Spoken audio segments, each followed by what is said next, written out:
चींटी और हाथी की कहानी। एक जंगल में एक हाथी रहता था। वह बहुत ही बड़ा और शक्तिशाली था।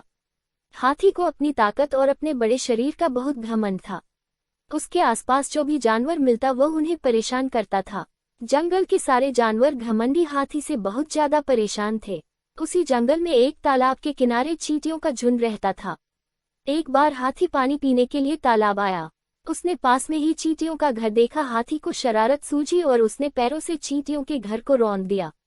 हाथी की इस हरकत से चींटियां बेघर हो गई और उन्होंने हाथी से बदला लेने की ठान ली। एक दिन हाथी फिर तालाब किनारे आया और पानी पीकर मैदान में सो गया। चींटियों ने हाथी को सोते हुए देख लिया और बदला लेने की ठान ली। तभी कुछ चींटियां हाथी के पास जाकर उसकी सूंड में घुस गई और चींटियों ने हाथी को काटना शुरू कर दिया। सूंड के अंदर चींटियों के काटने से हाथी को बहुत दर्द हो रहा था। उसने अपनी सूंड से चींटियों का निकालने का बहुत प्रयत्न किया, किंतु वह चींटियों को सूंड से नहीं निकाल सका। अब दर्द के कारण हाथी का बुरा हाल था।